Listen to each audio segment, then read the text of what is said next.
चला तर आज आपण मस्त अशी एकदम मोकळी सडसडीत कुकरमध्ये सोप्यातली सोपी एकदम बिर्याणी आपण बघणार आहोत। एकदम कमीत कमी वेळामध्ये ही बिर्याणी तयार होते, खायला तर एकदम अप्रतिम लागते आणि कमी मेहनतीमध्ये कोणीही बनवू शकेल अशी ही बिर्याणी आज आपण एकदम सोप्या पद्धतीत बनवतोय। करायला एकदम झटपट आणि सोपी आहे आणि खायला एकदम चविष्ट होते। तुम्ही जर या प्रकारे जर बनवली तर नेहमी याच प्रकारे बनवाल। तर चला तर आपण झटपट रेसिपीला सुरुवात करूया। नमस्कार, मी दीपाली रेसिपी हाऊस मराठीमध्ये तुम्हा सर्वांचे खूप मनापासून स्वागत। तर चिकन बिर्याणी बनवण्यासाठी इथे मी अर्धा किलो चिकन घेतलेलं आहे। हे स्वच्छ 2 ते 3 पाण्याने धुवून घ्यायचं आहे। धुवून घेतल्यानंतर त्यातलं सर्व पाणी व्यवस्थित काढून घ्यायचं। त्यामध्ये टाकायचे 2 चम्मच लाल मिर्च पावडर, अर्धा चमचा हळद पावडर, 1.5 चमचा धना पावडर आणि तुम्ही कुठल्याही कंपनीचा बिर्याणी मसाला घेऊ शकता। इथे मी एव्हरेस्टचा घातलेला आहे। तुम्हाला ज्या कंपनीचा आवडत असेल त्या कंपनीचा तुम्ही इथे बिर्याणी मसाला घालू शकता। तर इथे मी 2.5 चमचे घातलेला आहे। आपल्या मसाल्याच्या डब्यातले चम्मच असतात त्या चम्मचने सर्व मापे घेतलेले आहे। इथे मी सध्या 2 चम्मच मीठ टाकलेलं आहे आणि 1 चम्मच आलं लसूणची पेस्ट घालायची आहे।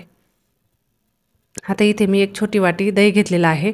हे घरगुतीच आहे त्यामुळे थोडंसं पातळ दिसतंय। आता हे सर्व मसाले आणि दही चिकनला मस्त चोळून घ्यायचं आहे। सगळे मसाले एकजीव मस्त झाले पाहिजे।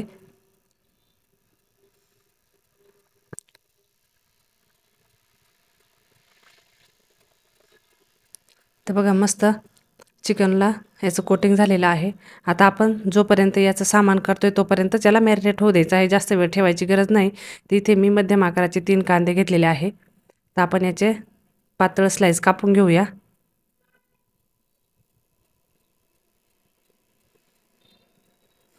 बिर्याणीमध्ये असा उभा पातळ कांदा कापला की छान लागतो, त्यामुळे असा पातळ उभा कांदा कापायचा आहे। आता आपण याला तळत वगैरे अजिबात बसणार नाही, त्यामुळे कमी मेहनतीमध्ये आपली ही बिर्याणी तयार होते। जोपर्यंत आपण याचं हे कांदा टोमॅटो कापून तयार करतोय तोपर्यंतच हे मॅरिनेट होऊ द्यायचं आहे, जास्त वेळ करायचा नाही। एकदम झटपट अर्ध्या तासात आपली ही बिर्याणी तयार होते। तर बघा इथे मी 2 मध्यम आकाराचे टोमॅटो घेतलेले आहेत, ते पण एकदम बारीक कापून घ्यायचे आहेत। आता कुकरमध्ये टाकूया तेल। तेल तुमच्या आवडीनुसार आहे। तेल तापले की त्यामध्ये घालायचे 2-3 तेजपान आणि आपण जे चिकनला मसाला लावून ठेवलेला आहे ते यामध्ये लगेच घालायचं आहे। मी आज तुम्हाला थोडीशी वेगळ्या पद्धतीने सांगणार आहे, पण एकदम भन्नाट चवीची ही बिर्याणी तयार होते। तुम्ही नक्की ट्राय करा। थोडंसं 1-2 मिनटं चिकन परतल्यानंतर आपण कापलेला कांदा तो या चिकनमध्ये घालूया। तो पण एक 5 मिनटं परतून घेऊया। तुम्ही म्हणाल आता हा कांदा परतणार आहे की नाही, कच्चाच टाकलाय, तर नाही, तर ह्या चिकनसोबत हा कांदा एकदम छान परतला जातो। एक 5 मिनिटांनंतर बघा छान चिकनला तेल सुटलेलं आहे। आपला कांदा छान परतलेला आहे। आता यामध्ये घालूया आपण बारीक चिरलेला टोमॅटो। कांदा टोमॅटो घातल्यानंतर साधारण एक 10-12 मिनटं आपल्याला हे छान मस्त परतून घ्यायचं आहे, कारण चिकन जसं जसं परततं तसं कांदा टोमॅटो पण छान परतला जातो, कारण यात मीठ वगैरे सर्व घातलेलं आहे, त्यामुळे कांदा टोमॅटो छान पटकन परतला जातो। चिकन परतते तोपर्यंत इथे तांदूळ घेतलेला आहे। तर इथे मी वाटीचं माप दाखवते। तर हा मध्यम आकाराचा बासमती तांदूळ आहे, जास्त लांब आकाराचा नाही घेतलेला। तुम्हाला आवडत असेल त्या साईजमध्ये तुम्ही घेऊ शकता। तर इथे मी 2 वाटी तांदूळ घेतलेला आहे। हा वजनी म्हणाल तर अर्धा किलो आहे। आता आपण हा स्वच्छ 2 पाण्याने धुवून घ्यायचा आहे। आपण तांदूळ वगैरे अजिबात भिजत घालणार नाही, लगेचच्या लगेच आपण याची बिर्याणी बनवणार आहोत।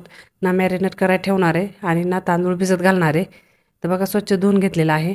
आता त्याच चिकन ज्या वाटीमध्ये आपण मसाला लावून ठेवलेलं होतं त्यामध्ये मी 3.5 वाटी पाणी घेतलेलं आहे, कारण आपण थोडंसं दही घातलेलं आहे, कारण त्यामुळे सुद्धा भात जास्त शिजला जातो।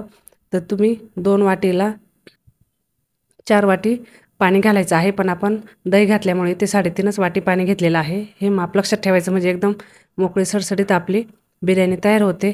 तर मस्त एक 10 मिनटं छान परतल्यानंतर बघा छान तेल सुटलेलं होतं, त्यामध्ये आपण हा धुतलेला तांदूळ घालायचा आहे। तो पण एक 5 मिनटं परतून घ्यायचा आहे।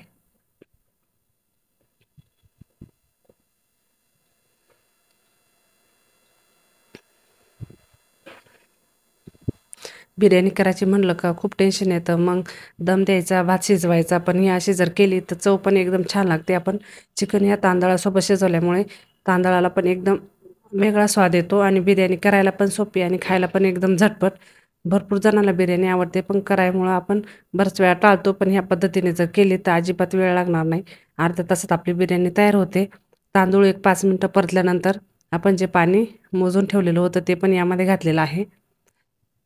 तर 2 वाटी तांदळासाठी आपल्याला 4 वाटी पाणी घालायचं आहे, पण दही घातल्यामुळे इथे मी 3.5च वाटी पाणी घातलेलं आहे. हे माप लक्षात ठेवायचं. मस्त मिक्स करून द्यायचं. सर्व मसाला, तांदूळ, चिकन व्यवस्थित मिक्स झालं पाहिजे.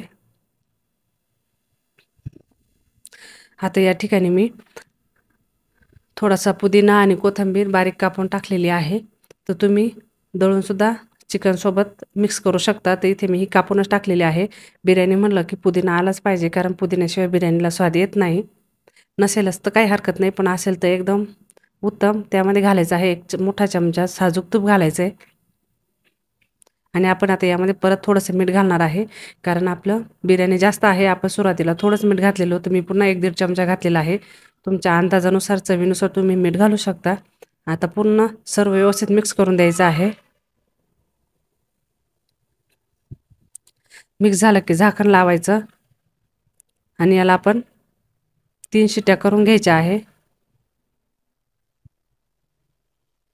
बघा 3 शिट्टी झाल्यानंतर मस्त आपला बिर्याणी तयार झालेला आहे. बघा एकदम दाणा मोकळा सळसळीत झालेला आहे. गरम आहे त्यामुळे तुम्हाला तसं दिसतोय. थंड झाल्यावर एक एक दाणा मोकळा झालेला आहे याचा. आणि कलर पण एकदम सुंदर आलेला आहे. आणि सुगंध तर एकदम अप्रतिम येत आहे याचा. तुम्ही एकदा नक्की या पद्धतीने ट्राय करा. तुम्हालाही खूप आवडेल अशी बिर्याणी, आणि एकदम झटपट होते. करायला कमी मेहनतीमध्ये एकदम स्वादिष्ट अशी बिर्याणी आपण घरच्या घरी तयार करू शकतो. एकदा बनवली तर तुम्ही नेहमी याच पद्धतीने बनवाल. तर चला, तुम्हाला माझी रेसिपी कशी वाटली मला नक्की कळवा.